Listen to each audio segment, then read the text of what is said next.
Hi అండి, శ్రీనివాసం నుంచి ఈరోజు రెసిపీ దొండకాయతో చట్నీ.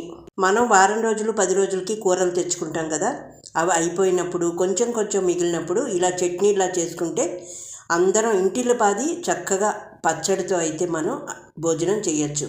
150 గ్రాములు ఉన్నాయండి దొండకాయలని. శుభ్రంగా కడిగి మధ్యలో ముక్క చేసుకోవాలి. 3 మీడియం సైజ్ అయితే టమాటో తీసుకున్న, కొంచెం కరివేపాకు, ఒక 100 గ్రాములు పచ్చిమిర్చి, కారం ఉన్నవి తీసుకోండి. అలాగే 3 చెంచాలు ధనియాలు, 2 చెంచాలు జీలకర్ర, తర్వాత 2 వెల్లుల్లి రెబ్బలు, 2 కానీ 3 కానీ ఇలా కట్ చేసుకోవాలి. ఈ దొండకాయతో చాలా ఆరోగ్య ప్రయోజనాలు ఉన్నాయి. పిల్లలు పెద్దలు చాలా ఇష్టంగా తింటారు. అందులో పండిపోయిన దొండకాయలతో పచ్చడి చేసుకుంటే ఇంకా మనం చింతపండు కూడా వేసుకోక్కర్లేదు, చాలా బాగుంటుంది. అలాగే మూకుట్లో ఆయిల్ వేసుకొని ముందు ధనియాలు, వెల్లుల్లి రెబ్బలు, జీలకర్ర, ఎండుమిర్చి వేయించుకోవాలి ఎర్రగా. దొండకాయ వలన ఆరోగ్య ప్రయోజనాలు: రోగనిరోధక శక్తి మెరుగుపడుతుంది, జీర్ణ వ్యవస్థ మెరుగుపడుతుంది, కండరాలకు బలం చేకూరుతుంది, ఇన్ఫ్లమేషన్ని తగ్గిస్తుంది, హై బీపీకి ఇది మంచి మెడిసిన్. తరువాత పచ్చిమిర్చి సన్నగా చిన్న ముక్కలు చేసుకొని ఇందులో వేసుకొని చక్కగా వేయించుకోవాలండి. తర్వాత కరివేపాకు, మంచి వాసన వస్తాయి పచ్చిమిర్చి వేయించినప్పుడు. ఇవి మగ్గించండి, మూత పెట్టి మగ్గిస్తే మెత్తగా మగ్గుతాయి. ఈ పచ్చడితో మొత్తం అన్నమంతా కూడా చక్కగా చేతులు నాకుతూ తింటారు, అంత బాగుంటుందండి. చూసారా, పచ్చిమిర్చి అవన్నీ పోపుతో చక్కగా మగ్గిన తర్వాత ధనియాలు అవి ఇప్పుడు మనం తరిగి పెట్టుకున్న దొండకాయ ముక్కల్ని చక్కగా వేసుకోవాలి. ఇవి వేసి ఇవి కూడా మనం ఉప్పు పసుపు తగినంత వేసుకొని మూత పెట్టి మగ్గించాలి. సాంప్రదాయ వైద్యంలో దొండపండును కుష్టు, జ్వరము, ఆస్తమా, బ్రాంకైటిస్, కామెర్ల చికిత్సకు వాడేవారట. ఈ దొండకాయ రక్తంలో చక్కెర స్థాయిని నియంత్రిస్తుందండి. దొండకాయలో బీటా కెరోటిన్ ఎక్కువగా ఉంటుంది. ఐవి పొట్లకాయ అని కూడా అంటారు. ఉప్పు పసుపు తగినంత వేసి చక్కగా మూత పెట్టి మగ్గించి తర్వాత మనం ఈ టమాటో ముక్కల్ని కలుపుకోవాలి. దొండకాయ టమాటో ముక్కలు చక్కగా మగ్గాలండి.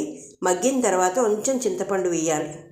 దొండకాయ పేరు చెప్తే అసలు పెద్దలు కానీ పిల్లలు కానీ తినడానికైతే అంతగా ఇష్టపడరు. అయితే ఈ దొండకాయ వేపుడు ఎర్రగా వేయించి అలాగే పచ్చడి కానీ చేస్తే చాలా ఇష్టంగా కొంతమంది అయితే తింటారు. ఫైబర్ చాలా ఉందండి, విటమిన్లు, అలాగే సోడియము, జింకు పోషకాలు పుష్కలంగా ఉన్నాయి. దొండకాయ కానీ దొండకాయ ఆకుల రసం కానీ ఈ చక్కెర వ్యాధిగ్రస్తులు తాగారంటే, రసం తాగినా తిన్నా కూడా మన రక్తంలో చక్కెర స్థాయిలు కంట్రోల్లో ఉంటాయి. దొండకాయలో ఉన్న థయామిన్ ఎర్ర రక్త కణాల తయారీకి కూడా సహాయపడుతుంది. దొండకాయ తినడం వల్ల రక్తహీనత తగ్గుతుంది. అలాగే కొన్ని జన్యుపరమైన వ్యాధులు కూడా నయం అవుతాయి. దొండకాయలో స్థూలకాయాన్ని నిరోధించే గుణాలు చాలా ఎక్కువ, అందుకే బరువు తగ్గాలనుకునేవారు ఈ దొండకాయని తినచ్చు. చూసారా, ఇది మూత పెట్టి మగ్గించడం వల్ల చక్కగా మగ్గింది.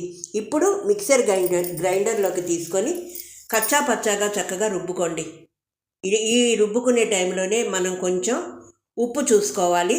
ఉప్పు చూసుకొని కచ్చా పచ్చా రుబ్బుకోవాలన్నమాట. బాగుంటుందండి పచ్చడి. వేడి వేడి అన్నంలో పిల్లలు పెద్దలు కలుపుకు తింటే ఇంకా పక్కన సైడ్ డిష్ కింద మనం ఏమి తినక్కర్లేదు, అసలు అంత బాగుంటుంది పచ్చడి. చాలా మందిలో చాలా అపోహ ఉందండి, దొండకాయ తినడం వల్ల మందబుద్ధి ఏర్పడుతుంది అనేసి పిల్లలకి ఎక్కువ పెట్టకూడదు అంటారు. కానీ ఇది చాలా మంచిది, ఎన్నో ఆరోగ్య ప్రయోజనాలు. పచ్చడి చూసారా, ఇలా కచ్చా పచ్చా రుబ్బుకున్న తర్వాత ఒక బౌల్లోకి తీసేసుకోండి. బౌల్లోకి తీసుకొని స్టవ్ వెలిగించి మళ్ళీ చిన్న మూకుడు పెట్టుకొని ఒక 5-6 చెంచాలు నూనె వేసుకోవాలి. నూనె వేసుకొని ఒక 3 కానీ మీ కారాన్ని బట్టి 2 చెంచాలు 3 చెంచాలు ఎర్రని కారం, పొడి కారం వేసుకొని ఆ నూనెలో ఈ పొడి కారం చక్కగా వేగాలి.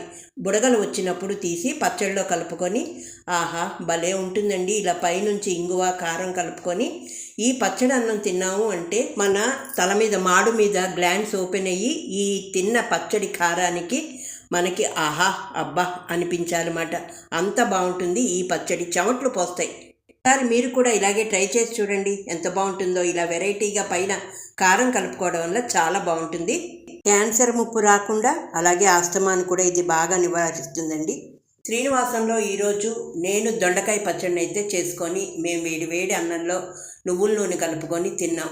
చూసారా ఎంత ఎర్రగా ఉందో. ఇలాగ పైనుంచి కారం వేసినప్పుడు చాలా రుచిగా ఉంటుందండి. ఎంత బాగుంటుందో ఒక్కసారి మీరు చేసుకొని తింటే మీకు కూడా తెలుస్తుంది. నాకు తెలిసిన పచ్చళ్ళను మీ ముందుకు తీసుకురావడానికి నేను ప్రయత్నం చేస్తున్నాను. నచ్చితే ఒక్క లైక్ చేసి షేర్ చేసి సబ్స్క్రైబ్ చేసుకోండి. నన్ను ఆదరిస్తున్న ప్రతి ఒక్కరికి పేరు పేరున ధన్యవాదాలు. ఈ చలికాలంలో వేడి వేడి అన్నంలో ఇలాగ పచ్చడి కలుపుకొని తింటే ఆహా ఏమి రుచి అంటారు. నచ్చిందా? దొండకాయ పచ్చడి కానీ నచ్చితే మీ లైకు మీ కామెంటు నాకు అందజేయండి. లైక్ ఇవ్వడం మర్చిపోతున్నారు. మరొక కొత్త అంశంతో మీ ముందుకి మీ పార్థ.